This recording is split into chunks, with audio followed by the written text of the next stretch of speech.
told you this was the last Monday morning of your life? What if I told you die this week? Would you complain about your crap job or that test you don't want to take? I doubt it. You would go much higher level thinking. Well, that's really what it takes. It takes understanding that if you're not pumped right now, if you're begrudging what you're about to do, if you're not looking forward to it, look, I respect practicality. You gotta go through school because your parents want to.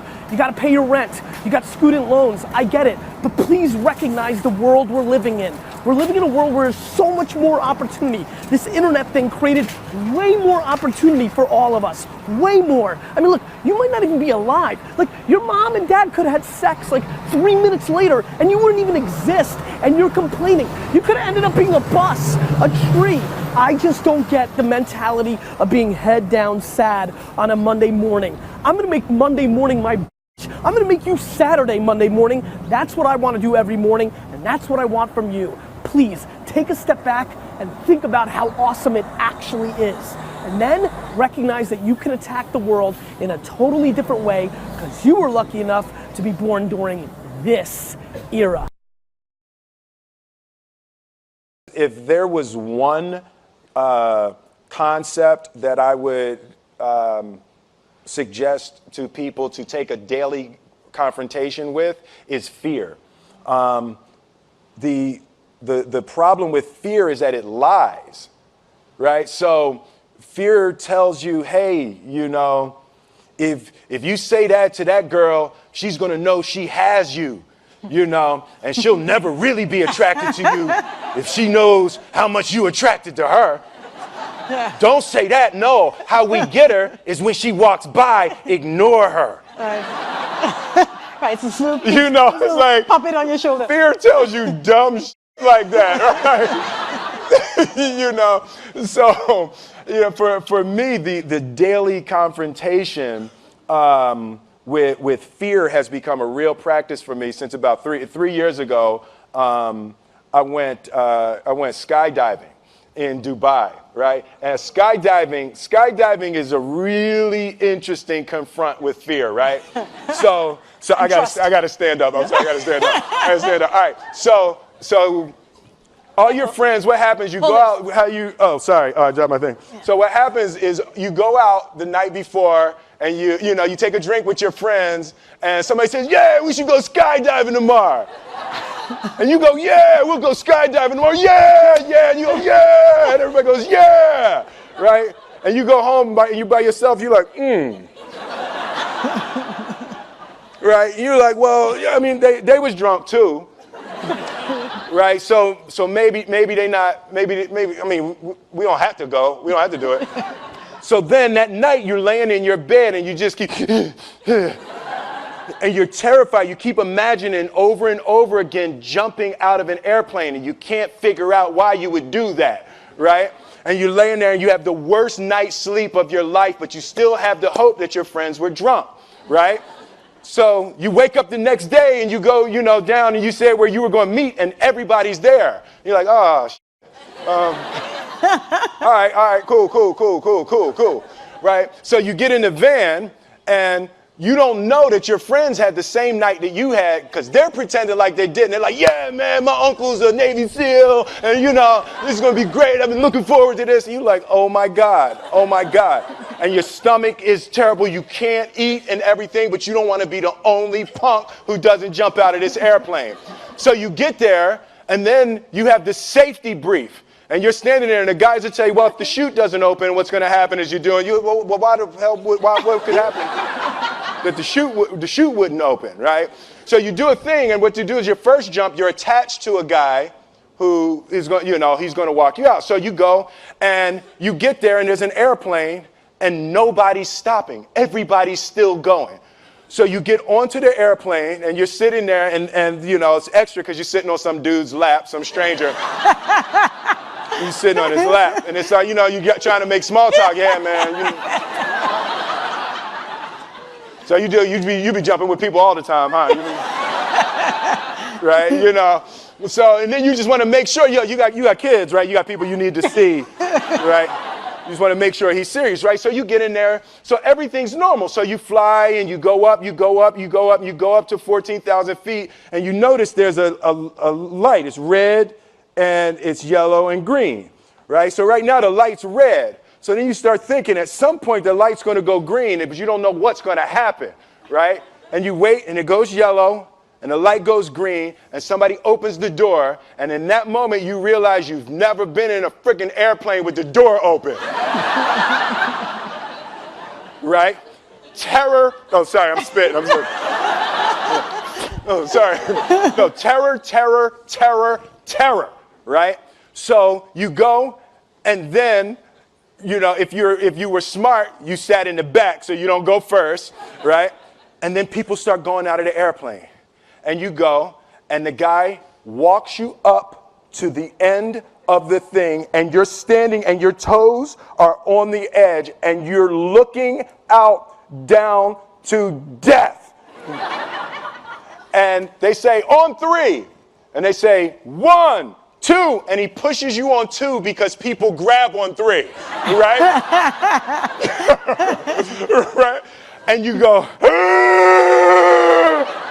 and you fall out of the airplane, and in 1 second, you realize that it's the most blissful experience of your life. You're flying, right? It doesn't feel like falling, right? It's like you actually are kind of held a little bit by the wind, and then you start falling, and there's zero fear. You realize that the point of maximum danger is the point of minimum fear. It's bliss. It's bliss. And you're flying. Right? And you're doing that. And then 20 seconds, 25 seconds, 40 seconds. And you have enough time to just kind of be like, oh, that's that building. I saw like that one. Oh, you can see the ocean. Right? You start doing all of that. And the lesson for me was, why were you scared in your bed the night before? What do you need that fear for? Just don't go. Why are you scared in your bed 16 hours before you jump? Why are you scared in the car? Why could you not enjoy breakfast?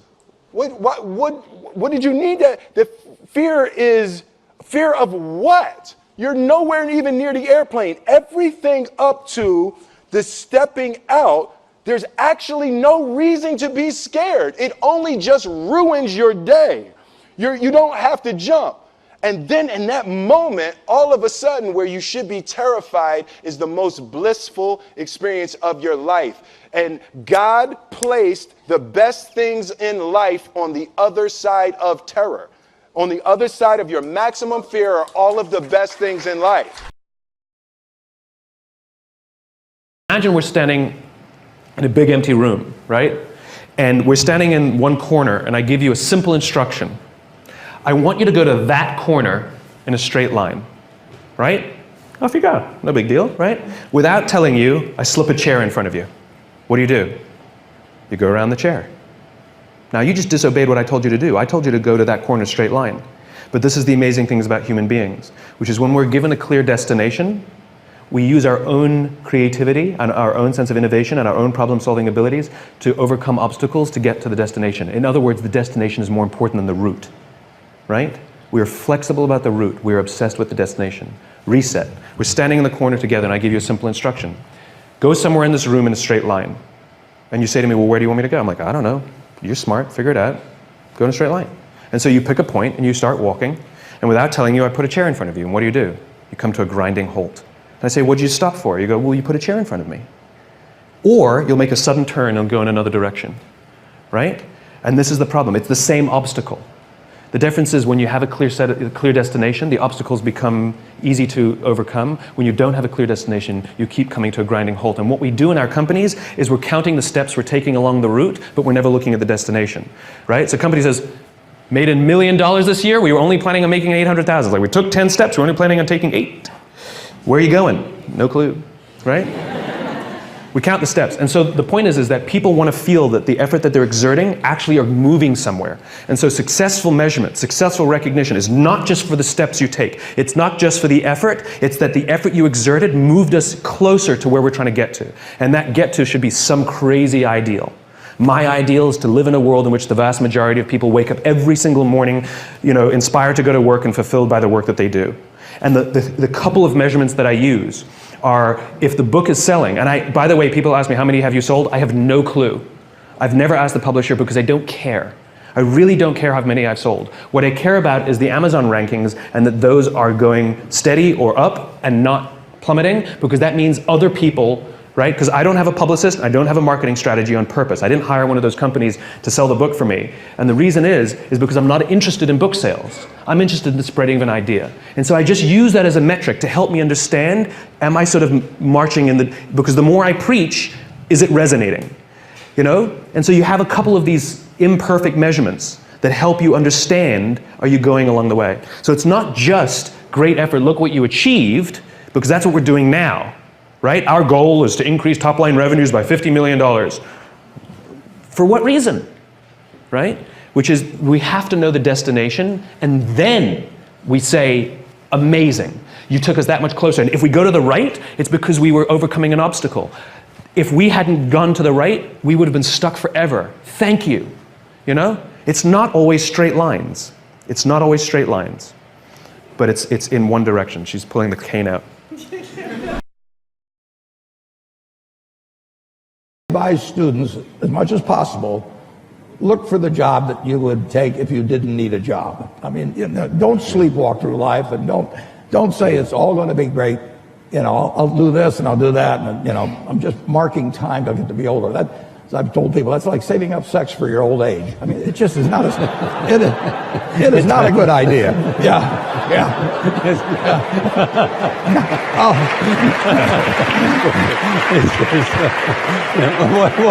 What are you urging them to do? I'll explain just what I'm talking about. Now, you really want to be doing what you love doing, and you can't necessarily find it on your first job. Right. But don't give up before you find it. I'm not sure about that. In the future, I would dictate, I would be stupid. That's why I should retire early, when I'm young. That is why I have a lot of things that I dream I want to do. I want to do philanthropy, I want to be a teacher, I want to go back to school, I want to do the environment. And the world is so wonderful. Why should I be the CEO of Alibaba all the time? I'm coming to this world not to work. I want to come to this world to enjoy my life. I don't want to die in my office, I want to die on the beaches.